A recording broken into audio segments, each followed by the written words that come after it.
Welcome to OmniFocus Workflows with Eric Bowers, and thanks to all of you who are here live today and to those of you who are watching a recording of this session. And before I introduce our guest of honor, I just want to give you a little introduction to Learn OmniFocus, which is a site I started back in June of 2014. And this was after doing OmniFocus consulting for several years and working with people in a wide variety of geographies and cultures and professions and so forth.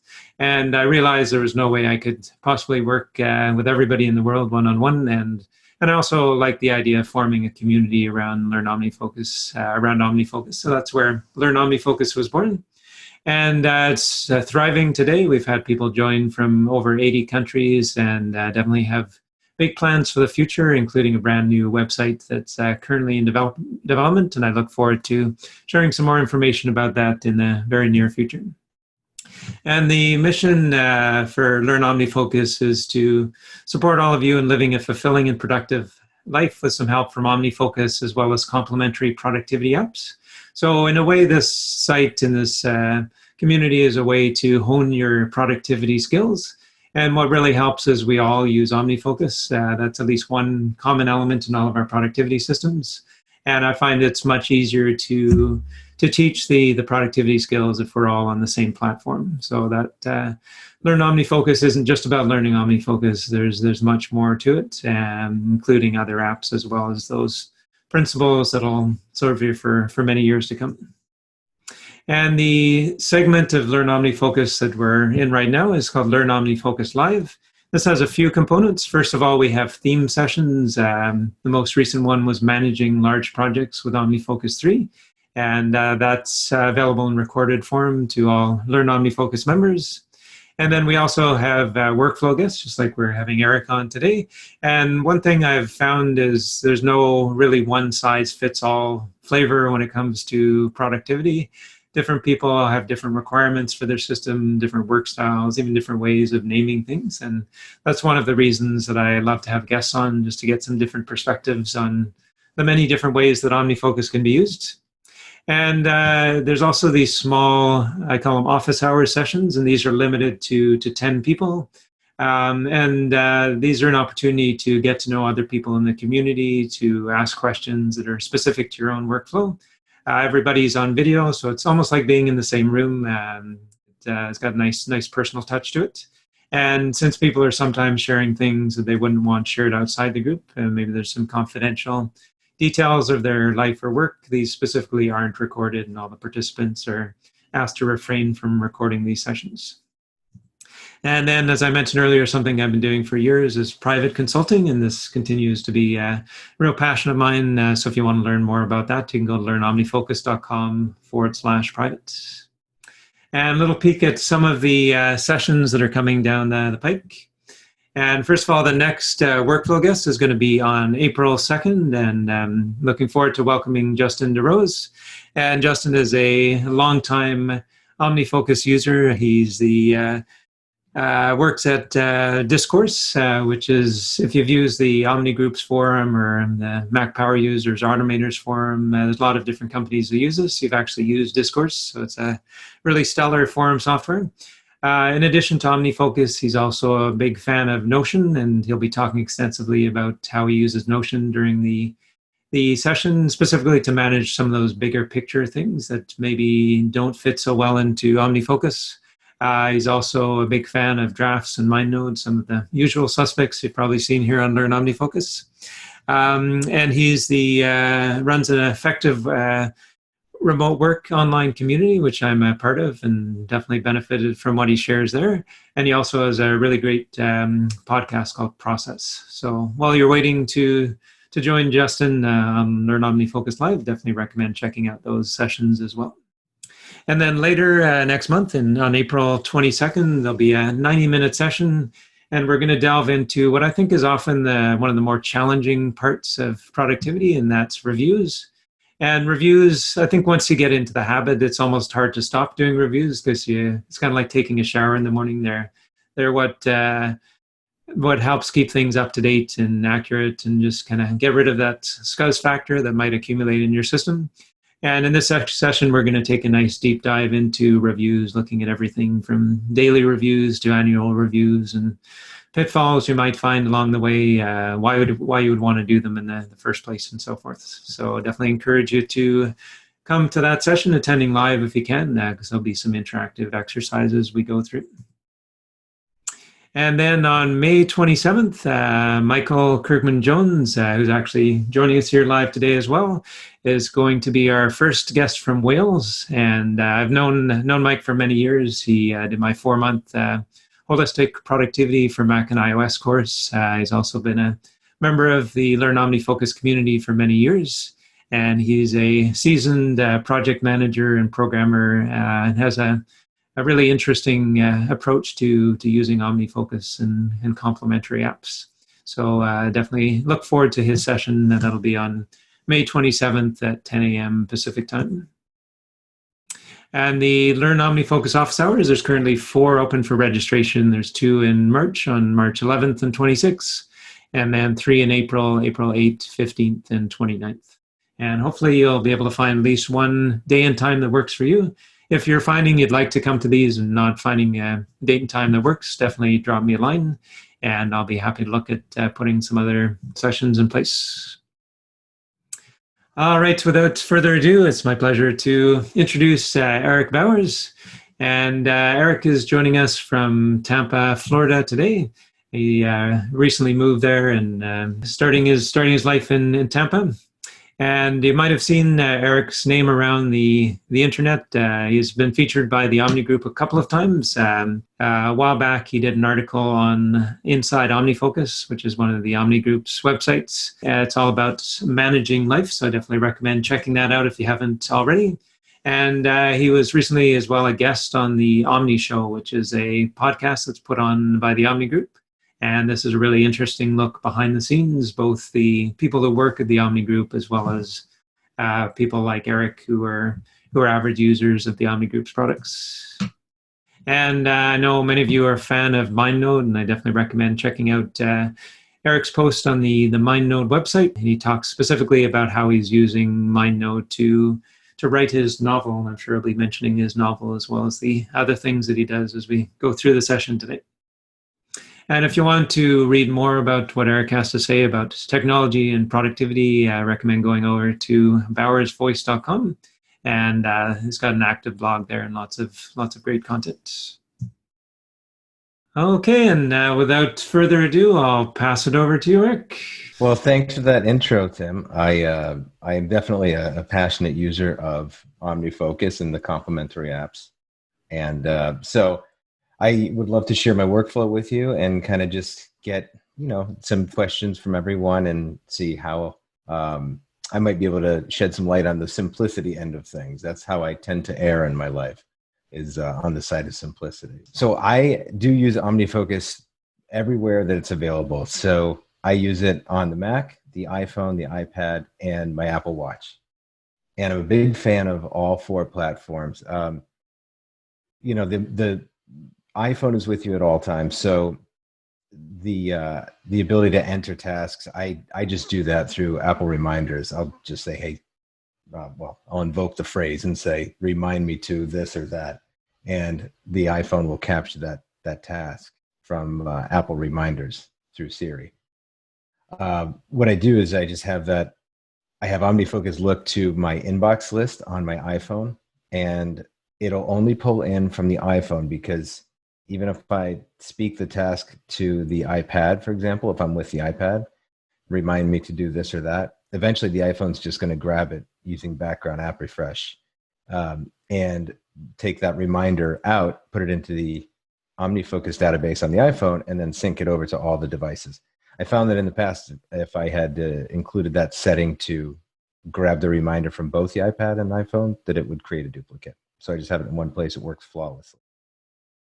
I also use the watch to enter tasks quite a bit. I will do, I'll do the same, remind me to this or that. And sometimes I'll even just do the force press on the watch and enter tasks right away through the OmniFocus app on the watch. But yeah, let's dive into the Mac and kind of how I have my setup. This is not my live database. So normally there would be probably 20 times the items that there are in here. And I wanted to create a database that represented realistically how I use it day to day, but with taking client information out, for example, because in my day job right now, I am a mortgage lender. So I use OmniFocus along with some other apps to help me manage my business and in lieu of a contact relationship management software. I had actually spoken with Tim about that and came away from the conversation reinforcing my point that OmniFocus needed to be kind of the centralized brain of everything I'm doing with that. I'm going to jump into projects. And here's how I have my life broken down. Just kind of, if we look at like a main breakdown here, I've got Bowers Voice, which is, as Tim pointed out, my blog, the small media company where I do my publishing. I actually wrote a book on things a couple years ago and published it out of there. And I'm working on a novel right now called The Mayor of Blackout County. It's a sci-fi drama. It's crazy. And I absolutely love writing it. And so I use OmniFocus to help me, write the next chapter, for example, as a reminder to kind of start on the next chapter. Because one thing with a novel, if you don't write for a certain amount of time, it's just easy to stop writing. So if you stay in the habit, if you let OmniFocus be the muscle memory, so to speak, for you to continue writing by having repeating actions to remind you to do so, it's totally invaluable. The way I kind of use everything is I have my calendar drive my daily actions. Like time is my biggest enemy, right? So my calendar is driving my actions. And then OmniFocus is just kind of what actions should I take? So the calendar, I'm managing time, and I'll show you that in a moment. And then OmniFocus is the place that I go to, the buckets, so to speak, of my life that I can grab tasks out of. Andrew, to answer your question, what switched you from things to OmniFocus? I found that one of the biggest flaws in my workflow used to be putting tons of due dates on everything. And what OmniFocus has that things didn't was deferred dates.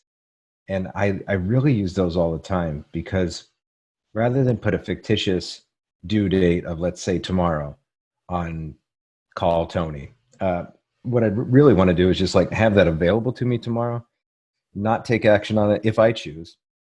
And then, yes, if I need to set a due date on that task, I can do that. But it gave me a lot more flexibility in the structure. And I love the Omni Group. I had a chance to visit them in Seattle last year, and I was in the office. And the way that they do things, the forward thinking, here's a problem that potentially could come down the pike for our user. Let's address it in our software. That's pretty rare. And for a company to do that on all of their product suite, that's a company I want to work with and use their products. So that primarily is my answer for switching from things to OmniFocus.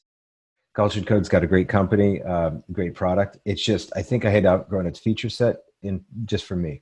And so OmniFocus was there. I've been using OmniFocus since 2012, but I kind of played around with both throughout various points in my life. And OmniFocus just always stuck over time. I've got, Bowers Voice representing my media, Eric representing me as a person, and Mortgage representing me as the mortgage guy, the guy that gets the lending done for customers who are buying or refinancing their homes. So I also, along with that, I wanted to create parity everywhere. So I've got perspectives, as you can see here on the left. And I have those on the iPad and the iPhone. I have everything set up the same everywhere all the time. If you listen to my interview with Brett from the Omni Group, I talked to Brent about the fact that I want the experience to be the same no matter where I am. And so I have the perspective set up the same on all the devices. And I find that's really helpful because there's rarely any type of work that I really, really, really have to do in one place, except for I can't do this broadcast on the street. Obviously, I've got to have a microphone, et cetera. So that's got, to have a tag of home, for example. But yeah, I have perspectives and set up the same way on every device. So if I go into, let's say, Eric, I'll choose just my personal folder for the moment. I've got health here. Well, this is no good, and this is not realistic either. But I normally have a like take vitamins. I should add a task here. Take vitamins in the every morning, and I'll have it to coming to be deferred to today, and then it'll remind me today at 6 a.m. and I'll have that show up every single day, and I have it from an assigned date because regardless of whether I did it yesterday or not, absolutely tomorrow I want to take a vitamin. So I never let that drop, but that isn't actually my live database, but I wanted to put it here as well so you can see the type of repeating actions I assign myself. I liked to kind of go back to that question earlier about things versus OmniFocus. I also love the timeline nature of the way that the tasks work in OmniFocus. So, I want to see this take vitamins task at the top of my forecast because when I get out of bed, first thing I do every single morning is grab, say hi to my wife, etc., the dogs, okay, but grab my watch after that and put it on, and from there I am starting to tick off tasks. I've structured OmniFocus like this with the take vitamins, for example, up at the top to show me what I can do before I really start my work day. So there's that. There would be things like read the news and things that I really need to stay abreast on because I need to read financial news every single morning for my job to know where bond rates are going for customers and thus affecting mortgage rates. I need to do that stuff. So those actually pop up early on in the day for me to get those done and then be able to move on with what I had aspired to through the remainder of the day. So when I say I aspire to, what I'm looking at is Fantastical. I use Fantastical as my calendar of choice. And so what I've got here is in my forecast view, in my database, I've got the calendars displayed. And I've got this linked right to Fantastical. This is also a fake calendar set. As you can see, I've got a calendar set called Learn OmniFocus. That's actually my calendar set right there. But I created a separate one for this, which is kind of cool with that update of Fantastical 3. You have all these calendar sets everywhere. And so my day literally looks like this. I'm managing time, not tasks. I was doing the reverse, and boy, my head spun. I was just constantly living in OmniFocus and going, what do I need to do next? Almost like nervous about where I needed to go with everything. And now what I do is I have a repeating task every night at 5 p.m. that says, plan tomorrow in Fantastical. Now, my real calendar obviously will look more busy than this, but tomorrow, unless I actually had a standing client meeting, actually would be blank. And I'll go in at the end of the day and plan in what tomorrow looks like. So, for example, partner work this morning at 9 a.m. I did partner work. Well, where I get the tasks for that partner work is obviously Beck and our old friend over here, and I will go to mortgage partner work, partners. And these are specific tasks that I can do about partner work. Like I need to go into LinkedIn to review. I've linked up with a lot of realtors. Being new to the area, I need to get to know who's in the area serving customers. So I'll review the LinkedIn relationships for potential realtor relationships in Tampa. And I really do want to do that on my MacBook. That is one of the particulars. I need a nice large screen because I might need to pull up several windows at a time, and it's just easier there. But here's a follow-up call to this realtor, Henry, about working together. Well, that's on my calls tag, which, of course, is over here. So I'll get to tags in a second. But you can see that I plan the time first, and then the tasks associated with the time are over in OmniFocus with all the right tags associated with them. Because if I'm driving, for example, I, without a doubt, want to just narrow right down to that calls tag and just see who I can call because I need to remain productive while I'm working. I definitely have, a shutdown time. Like tonight, there's family time from 6 p.m. to 9 p.m. when pretty much my wife, myself, and the 3 dogs go to bed. We're spending time together, and I don't want to think about any one of my jobs, whether it's Bauer's Voice or the mortgage piece of it. So that's kind of how I plan my day. It's been a huge revelation to me actually to use the calendar more so than OmniFocus as the driver of how I'm going to interact with the 24 hours I'm given. And so to that end, now that you can kind of see like how the day is structured over here, we jump over to OmniFocus and I'll show you tags and perspectives. So I took a step back and I'm a pretty hardcore GTD enthusiast. And so I love to use context. And then, through attending the sessions with with Tim at Learn OmniFocus here, I thought to myself, how could I redo this tag system that would really serve me? I always like less options. I get like OCD with things. If there's too many options, I'm going to fiddle endlessly. And so I said, how can I kind of make this as simple as possible, but no simpler? It's the old David Allen says that a lot, and I subscribe to that too. So I took a look at my tags, and what I found was that, okay, if something doesn't have a due date, but I really do want to focus on it today, and I want to be nagged about it in my task list, it's going to have a tag of today's focus, which is my, if you look at the OmniFocus settings, that's my blessed tag here, is today's focus. I made that tag the one that will show up in forecast if I had a task with that, like, I don't know, but read. Okay, so I want to do some more reading, and I just put that in my home tag. I can assign a tag of home to it, but I really want it to show up. Like, if I just assigned a tag of home to it, I'll get around to it when I'm doing home tasks. But if I want it to nag me, but it's not truly due, I have it show up in forecast. And so now it is over here under the today's focus tag down at the bottom to read. So even when I actually am all done with my day that I said I was going to do, I'm like, oh yeah, there was that one thing at the bottom that I probably should consider. I'm not going to get penalized mentally if I don't get to it, but I said I wanted to do it. So let me take an extra, half hour and do this thing. So the today's focus was pretty big for me. And I kind of went with icons, which I never used to do, because I want those to denote that it's a way of thinking or like a meta tag, not a true GTD context. So, today's focus is not a person, place, or thing I need to do a task. It's like a state of mind. A list I use on projects like a packing list. One thing I did love about the things it introduced with things 3 and I had written about was that there are checklists involved with tasks. And I always loved that idea. OmniFocus doesn't yet have that. But what I would do is I can enter, like, for example, pack for trip to New Jersey. We're headed to my wife's PhD graduation in 2 months. And this really exists in my live database. But what I want that to do is show up under my list tag.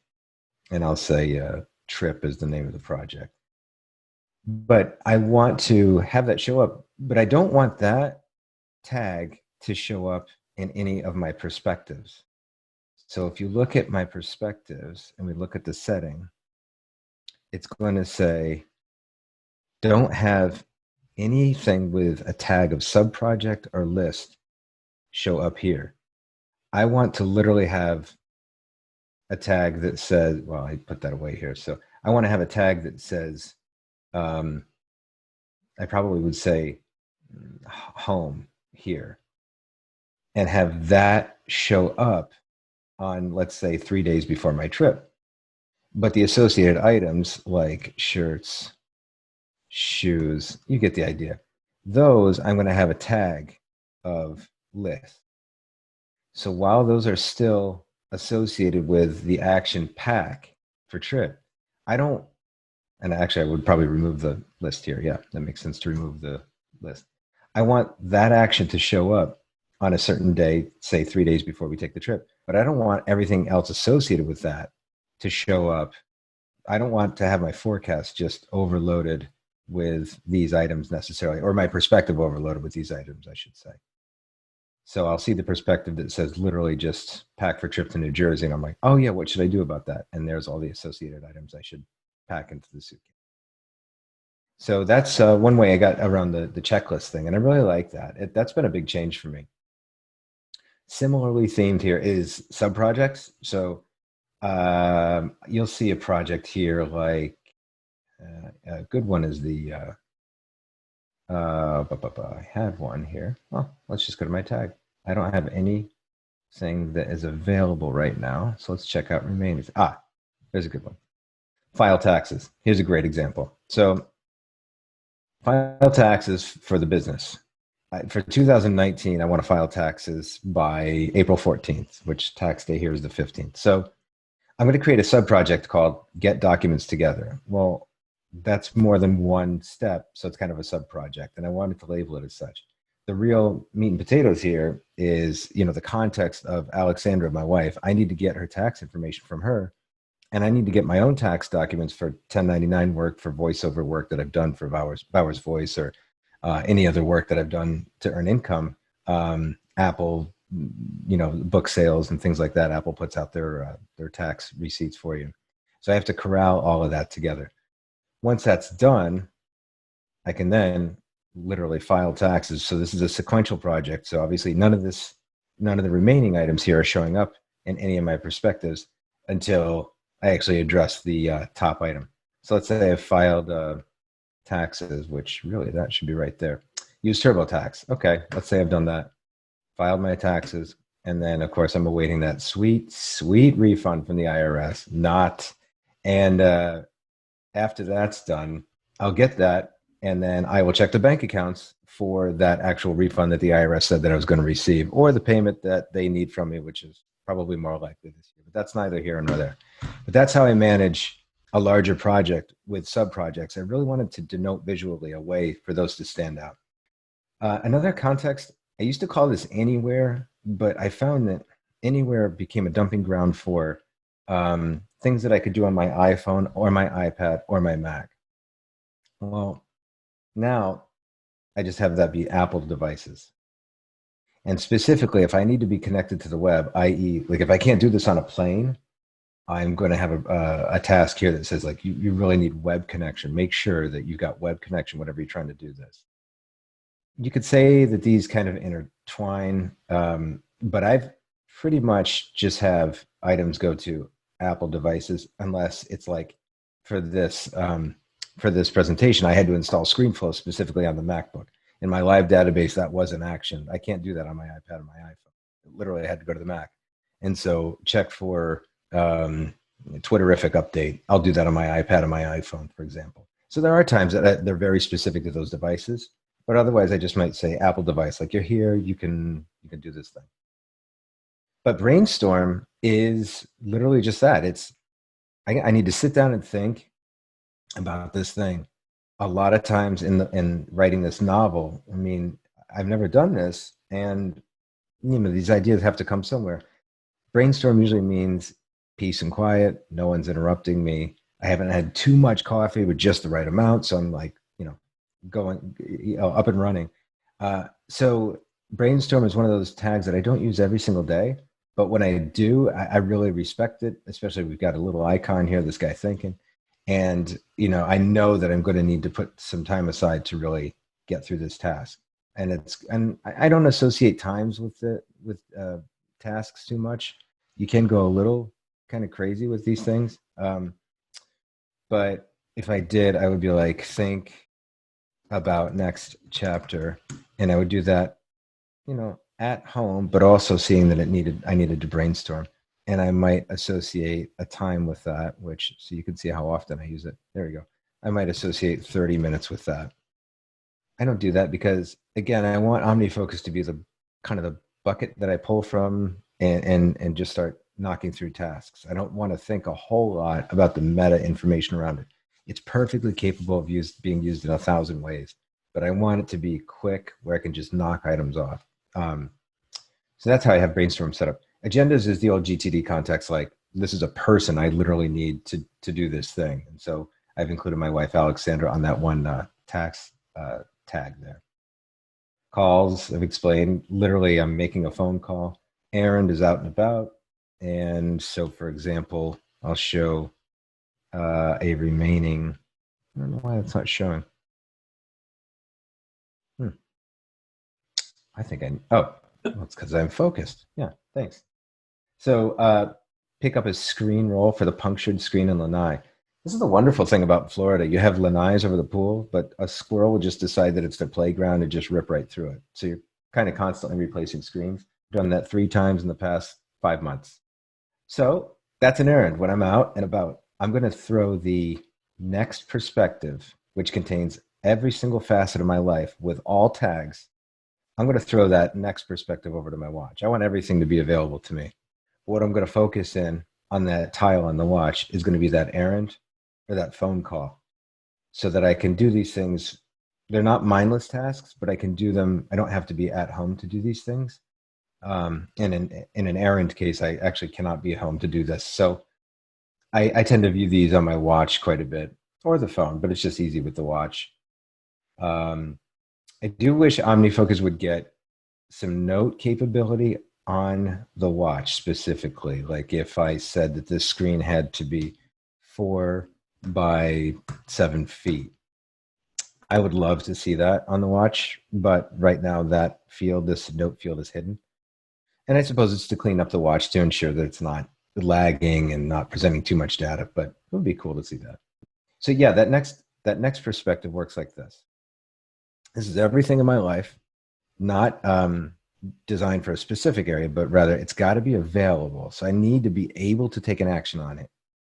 And none of these things are true. It can't be untagged because in OmniFocus, I have this setting where I'm only going to clean up inbox items, which have both a project and a tag immediately.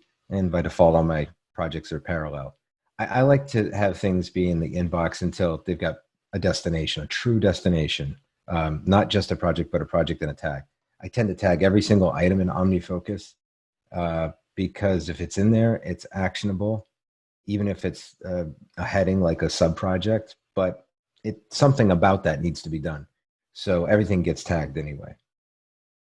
So if I jump back here, tagged cannot be untagged, nor tagged with sub-project or list because those are meta tags. I've got them sorted by individual actions and as opposed to projects. And I've got them grouped by the tag because I want to see that kind of classic GTD style.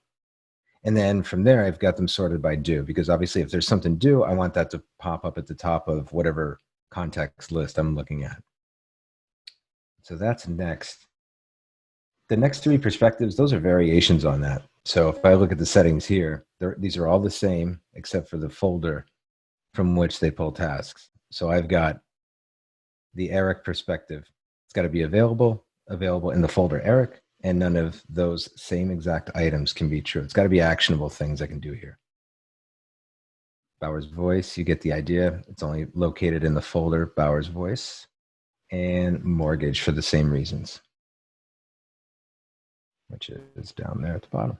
I'm just curious if you work from the forecast view, or is that more sort of a review mechanism? What would sort of be your criteria for deciding which perspective that you work from? Forecast view, I actually tend to use more like on the watch and the iPhone because I don't know why. It kind of just settled in that way to where I want to see what's really truly due and see if I can knock it off quickly. That I can check off. And it makes me feel better, like I'm progressing toward things that were really due for the day. So forecast is that quick place where if I'm like this afternoon, this whole day is just jam-packed with a couple of different pieces of work. And at the end of the day, when it's 6, 7 o'clock, well, 5:30, because I said I was going to spend family time at 6. If it's 5:30, I want to look back and I go, did I absolutely miss anything? Is like anything here missing? Oh yeah, I told Harry I was going to call him on this date. My reputation's at risk if I don't call Harry. So I absolutely have to, no matter what you're doing. And then, I promised Alexandra I would make dinner tonight. So I want to make dinner. I want to have that by 6 p.m. It's got to be ready for her to walk in the door. Okay, so it sounds like a bit of a combination of a radar and a safety net. Is that that's exactly third synopsis? Yeah. But the majority of the way that I can just peel through work is absolutely the next tag. Next, I was thinking of naming this weekend but I like Next because Next I do tend to do on weekends. It's like a grab bag of like, what could I be doing? All right, if Alexandra's working on a presentation for her employees at work next week, and it's a Sunday afternoon at 3, I don't mind working. I work 7 days a week anyway. I'll go in here and grab for my Next because I want to be able to see that there are clients to call. Most people these days, we live in such a connected world. They don't mind a call on Sunday at 3 p.m. unless they specifically said, weekends are I'm off limits. If they're looking for a house, the reality is weekends are their actionable times anyway. So I want that to be available to me. But more often when I'm in, going back to Fantastical, when I'm in the mode of pipeline work, I know that's about mortgage, and I just, I want to be able to go here or over to here to just knock off those tasks. I do still like working from a context base because it keeps me in the same mindset. I tend to get distracted fairly easily, and I just don't need the temptation. I would like to stay within the it's like bumper bowling. I want to be in the bumper bowling lanes of the context I'm working in. I need some guidance there to help me out. So I like to work from context if I can. Yeah, makes sense. Do you sometimes defer things kind of arbitrarily, like something that you could be doing today? Would you defer it to Monday just to kind of shorten your list? I used to, and then I said to myself, "Who are you kidding? Like they're still there." So that's why I try to OmniFocus more of a lighter. How do I put this? Less of a punitive place if I don't do items, and more of a, hey, you could be doing this to advance your life. Fantastical's telling me that this is how I would advance my life with these hours. So I kind of make it a fun place and just work from the contexts as much as possible. Yeah. And a related question, Andrew says, you said that you manage time, not tasks.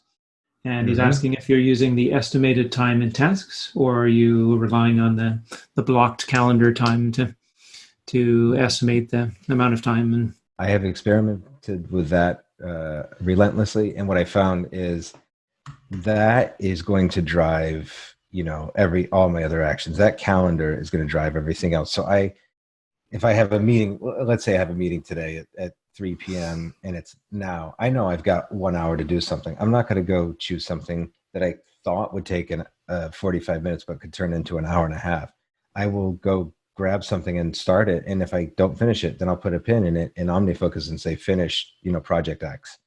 So I actually do I do block the calendar and just work within those confines, which is like, I'm really glad that Flexibits added this bar to their premium subscription on the iPhone and the iPad, similar to the Mac, the Apple calendar, to where you can see time actually move like that just did right there throughout the day. So I have a visual representation of like, I better wrap this thing up. Obviously, we know that we're about to close in 20 minutes. So it's nice to see it that way. I don't know if that answered your question, but I found that it was too much work to add all this meta information. I actually felt very tired at the end of the day when I used to manage tasks and not time. And now I feel empowered. It's a strange thing. I just shifted the whole thing on its head.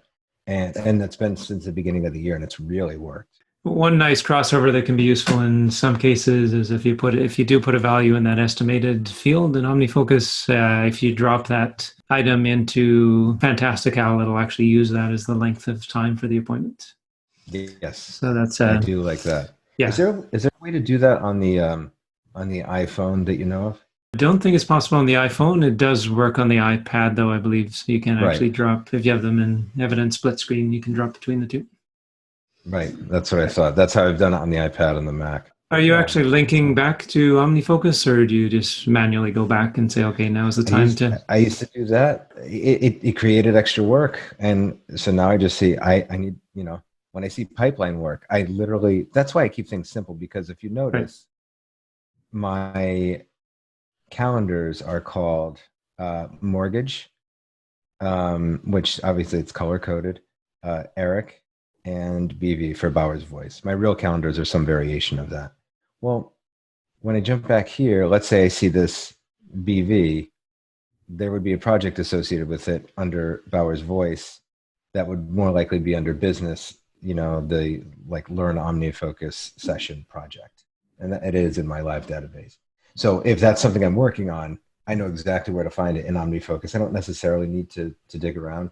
Now, if I have 600 projects, sure I could link, but probably 60% of my day now is spent on the Mac. So I'll just do a quick open and go search for that thing like partners and just have it pop up. For people who don't already know, you can use the Spotlight search on iOS, on the iPhone and iPad. And in that, if you just type the name of a project, it'll actually show up in the search results and take you right into OmniFocus. I use that quite a bit on iOS and iPadOS.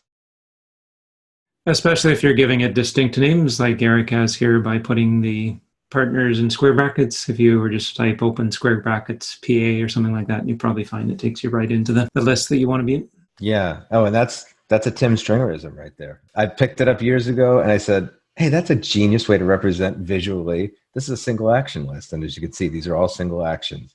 I really like that because I can drop in something about the blog. There's a great example. Review Ulysses for potential ideas for the next piece. It's not really associated with a project. It's just get into Ulysses and do that. So, and that's just about the blog in general. So I like that a lot. Yeah. Okay, great. Yeah. And if you are using Quick Open, you could do Command O to go into Quick Open and then hit the either left or right square bracket. And that'll just show you single action lists from that point on, which is a nice little bonus of that. Yep. Adam's asking if you can go into more detail on how you use OmniFocus for your pipeline and what you use outside of OmniFocus for managing pipeline leads, etc. that integrates with OmniFocus. So how do you manage that whole sort of sales cycle? And thanks for asking. So I can't show it to you for obvious reasons, but in numbers, I dug and boy, I exhausted many hours. But for me, I love to use all Apple products and things that feel native. So I just use numbers. I use a simple pipeline with a name and different fields like name, the date I received it, who I received this lead from for this customer, what source I got it from. So there's a person at a company that provided me with this lead, for example. I'll have both of those. I want to be able to narrow down how my business is thriving and where my business is coming from. Within the name field, I just create a column in numbers called name or prospect, I think it's called. And I type in that person's name. You can hit Shift Command K, which is a comment. And from there, I just keep simple notes. For example, this morning, appraisal coming in tomorrow based on my conversation with an appraisal management company. I put that in there so that future me can refer back and go, when did they say that was coming in? It goes there. Immediately in OmniFocus, I'll say follow up on appraisal for Sandy. And, that'll be associated with a project. Once leads become a real deal that will actually make me money, where I'm not just having an initial conversation with the customer, but they've engaged, they've entered an application, I then enter that as a project in OmniFocus. So it becomes kind of special, and it's like Sandy Smith, let's just say it's a fake name, but let's say that was the lead. And then I would follow up with that through on my MacBook through Amazon workspace that we have for work. And I would do that tomorrow, and it's due tomorrow because they said it was going to be in. That's how I manage that. So there's the project there under my pipeline called Sandy Smith, for example.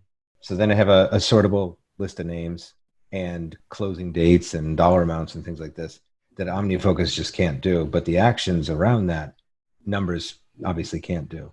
So the two together, it's pretty powerful. And now I'm managing like 130 prospects within numbers, but there right now are like 10 applications on within OmniFocus. That's manageable. And to call so-and-so, call client A, I put an example. Well, this would be like, we spoke, he or she's not serious yet, told me to get back to them, and he told me to do this tomorrow. So I make sure those things are in OmniFocus. So I have actionable items about that, but I don't really go through the trouble of creating a project until they've entered an application and there's some financial skin in the game, I suppose you'd say. Yeah, okay, makes sense. So essentially OmniFocus is the actions and numbers is the project support. And you've got Right. sounds like a really clear distinction between those two. What about Yeah, some of it's the a pretty things good that one. might kind of creep into your system? I think this is maybe getting to another great question from Adam. Things like the ideas and things you might do, or someday maybe type things. Where would those Hmm. live? Would those actually exist within OmniFocus, or are those kept elsewhere? Yes, they do, because everything that I want to do may or may not eventually become actionable.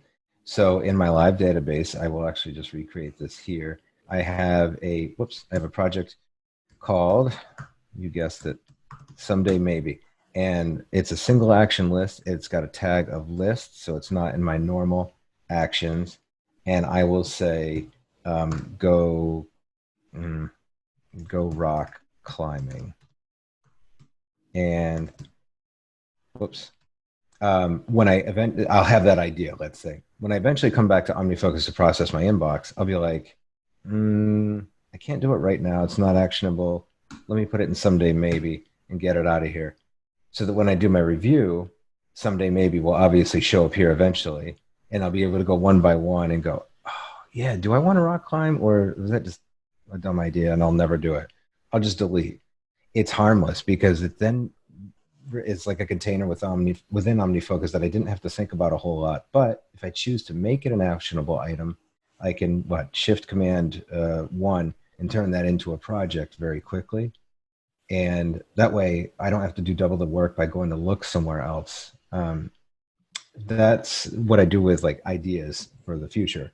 I definitely put them all in OmniFocus. Do you have any criteria for how long those stay in there? Could they potentially be in there for years, or would you use this as sort of a temporary temporary list where you would review them again and decide, do they belong in here? Yeah, that's a really good question. I probably should make that like a 1 year time frame. I don't actually.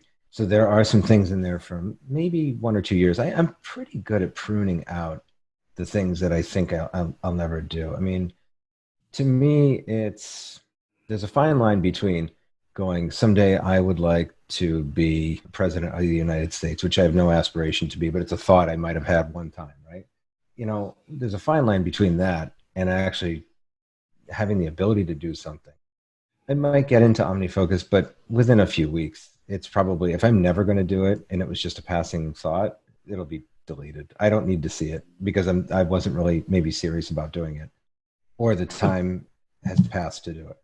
Yeah, sure. Yeah, I find it can be useful just generally to distinguish between someday and maybe, because to me those are two different lists. Someday implies that you're going to do it, you're just not sure when, and maybe is more like this is something I'm considering doing at some point in the future. Yeah, Yeah, there's sort of a difference in the commitment level there. So I that's right. tend to break those out personally.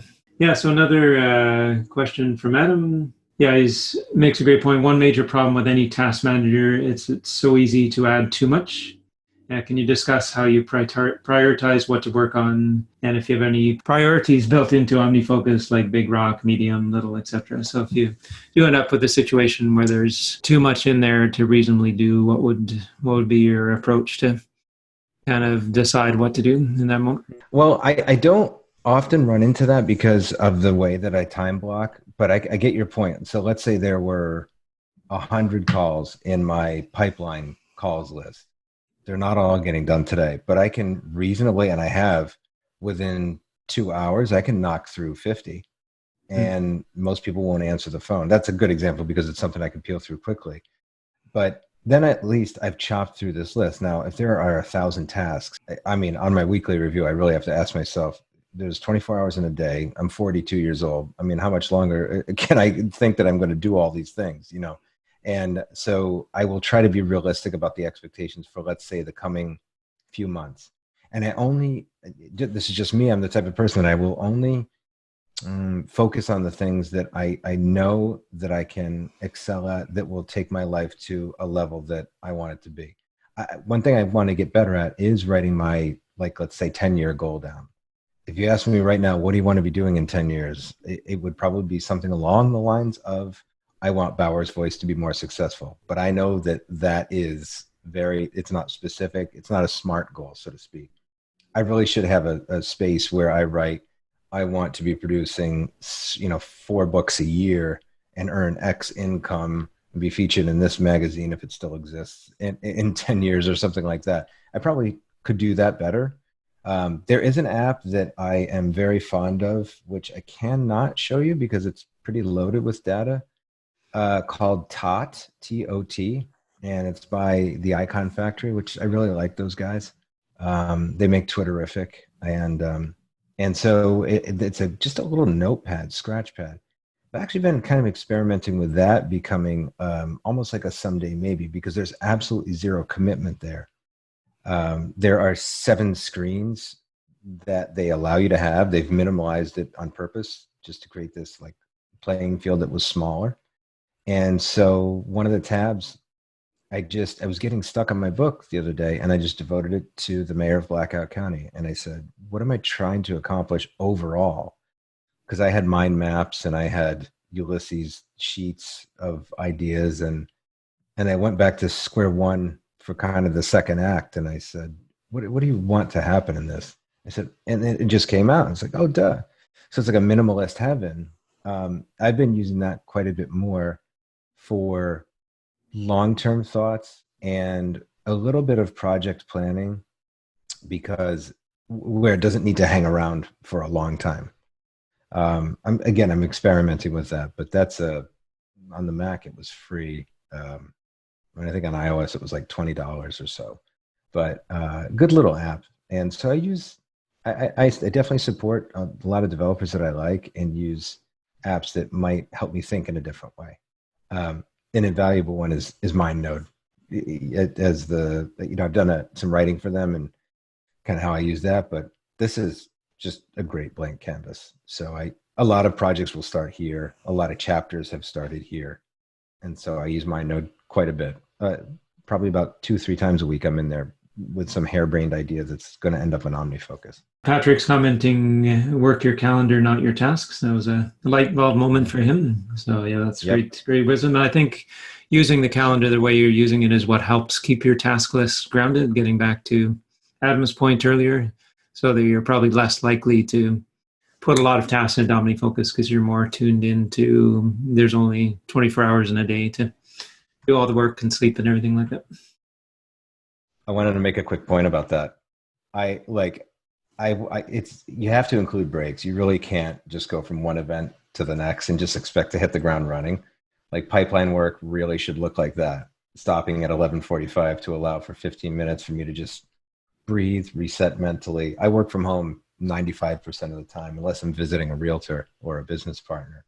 And you definitely need to include these little breaks. Don't fool yourself into thinking you're going to jam this calendar up. Adam's wondering what kind of your morning routine looks like what order do you go through your perspectives in? Do you start with forecast or does your calendar get the attention that first? What would be sort of a typical sort of flow there? And I think you've talked about this a little bit, but it'd be great to a little bit, yeah. More details. Sure. As a reminder, so let's say yesterday in my live database, I have an OmniFocus task that repeats daily that says, plan tomorrow in Fantastical. It goes off at, I think, 6:00 p.m. And so I'll take some time and I'll look at tomorrow and I say, do I have any client meetings? Which obviously those go on the second that you book that meeting with the client. And if I do, then I will plan around it. So we have a team meeting tomorrow. I know it's going to take 2 hours out of my day plus an hour round trip to travel. So I'm working with less time tomorrow, which is good because if I had 50 OmniFocus tasks planned tomorrow, someone somewhere is going to be let down. So that's why I do it day by day with the intentions of my life being the areas that I have. So if I'm stumped, let's say I have Fantastical up and I want to plan tomorrow, all I literally need to do is look and go, like, what do you want to do about Bauer's voice in the blog piece of it? Because there's nothing on here that really represents the blog so far today. So maybe tomorrow I want to address that. And then, of course, when I wake up, I follow the watch forecast to run morning routines. One of my dogs has an eye issue. I have to attend to him every single day. Like, it's not a question. So I'll see on my watch first thing, along with like take vitamins and all that sort of thing. Question from Andrew. How do you manage project support material? So documents associated with an application, reference material, link back to the project actions. Do you have a system in place for that? I do. So For pipeline work, we talked about numbers, but for everything else, there is Apple Notes. I've experimented with a lot of systems. I just kind of like the way that Notes is a free thinking kind of whatever you put in there, it'll represent. I don't need it to look super pretty, but I want to be able to throw a document in there, a PDF if I need to.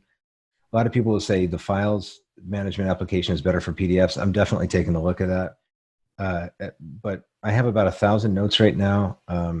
Some of them are just old random scribbles. A lot of them are archived projects that I still want the material to be accessible, but it's not active. So if I bought a ticket to a New York Mets ball game like 5 years ago, I want to see what date that was for whatever reason. I'm a big fan. I want to be able to pull that ticket up because I'm probably pretty sure I've scanned it. Things like that. It's like keepsake and project support info goes into Apple Notes. I've reevaluated that with Evernote. It didn't quite suit me. I just like the quickness of Apple Notes to be able to do that. And that's where most of my project support material is. These days, there's not a ton that I have to put into Apple Notes because if it's client-based, it's obviously going on a system that we use to input mortgages, which is not even, it's an Amazon workspace.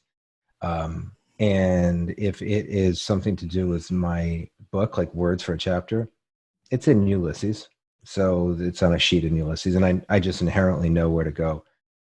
But if it's like a family trip, that's a really good example, actually. You'll have receipts, flights, etc., car rentals. That's all going into Apple Notes I copy the link from that note into OmniFocus within the name of the project's notes window. So I can link right back there. Yeah, okay. Yeah, and you bring up a great point. I think it's important to get totally clear on what goes where, to the point where there's no sort of ambiguity when something comes into your world. And it sounds like a big criteria for you is what is your sort of personal stuff that you're going to keep in somewhere like Notes versus what goes into the company database that other people are going to need to have access to, or that's definitely the appropriate place to store it. So it sounds like you've got a really clearly defined buckets for all those things. And so the tot is different from Notes, if I understand correctly, in that it's for things that are still kind of incubating or a little bit more pie in the skies. Let's see if I can. It's that application right there. If you can see my doc, I don't know if you can see it. Sure.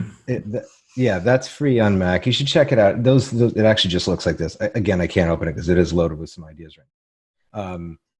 Those little dots right there are tabs. You can literally click on each tab, and it's just a blank screen, color coded, so visually it's like a cue as to what maybe section of your life that represents.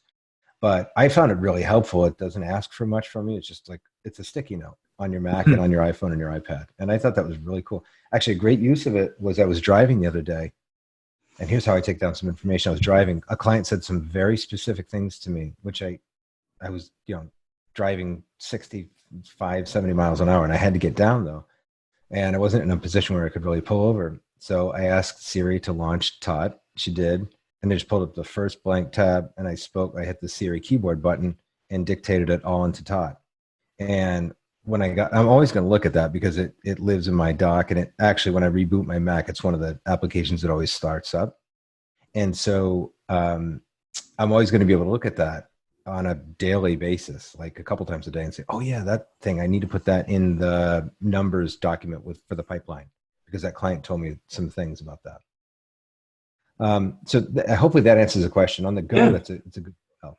Is it a temporary holding place for like the way someone would use drafts in some ways? Think of it as quick note. It's drafts or post-it notes. Yeah, that's really how it works. I like it for that. Drafts was great. I found the interface. I like the way that the Icon Factory kind of draws some things up. I'm taking nothing away from drafts, but just was simple for me. I like simplicity. Adam's wondering how much time you allocate or block off on your calendar for daily cleaning of your inboxes, daily review, weekly review, monthly review.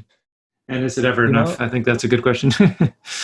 That is, I just got something from you, Adam. So I actually don't do that. And it's, there's a little indicator here on the Mac when, this is purple here, but I actually don't. I'm one of those like completionists. So if I see that there's anything, in the inbox, when I get inside of OmniFocus, even on my iPhone or my iPad, I'll have to go in there and just clear it out. It's constantly clear, but I probably should just put a calendar entry for 15 minutes a night and say process inbox. I probably should do that. I don't. It's just I'm in there often enough that I see if there's anything in the inbox and I process it.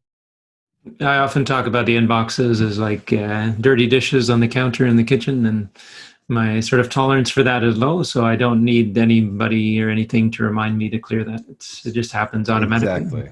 And for things My that are real on, inbox, yeah, my real inbox looks just like this. There's always 0 or like 4 items in there. yeah, and then that makes the system more relevant, up to date. It looks like you also process things on the fly sometimes, which if you know exactly where it goes and what tags you need and so forth, I think it's often worth taking 10 more seconds and just putting it where it belongs, and then you can immediately make use of it.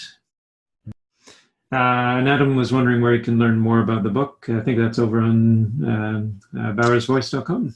bowersvoice.com, and there's a books section up there. Yeah, I put a brief description up there, but if you like sci-fi, if you like drama, it's a good story. It's a good story. Okay. I'm really happy to get it out. Okay, right on. Do you have an ETA if you want to create a little accountability right now? No, I definitely did. So December of this year, it'll be out for sure. Oh yeah. Okay. Well, I'm really looking forward to reading that, and I believe part of it takes place in Seattle as well. It starts in my hometown of Ithaca, New York, and it ends up in Seattle, Washington. So there's a lot in between. So it's nice. Yeah. Okay. Well, I really look forward to reading that. And I think that takes care of all the questions. And I want to thank you, Eric, for being a guest today and for all the wisdom you shared. Everyone. And certainly you really emphasizing how a system can be simple and time-based, and just have, when I look at yours, there's a certain feel kind of relaxed. I know there's typically more tasks in here, but I definitely appreciate the simplicity of it. Yeah, thank you. Yeah, the live database kind of really does look like this. It's not too jammed with those yellow flags and red flags everywhere. Okay, well, thanks again, Eric, and thanks to everyone who joined us here live. Lots of great questions, and I look forward to seeing you all again soon. Take care.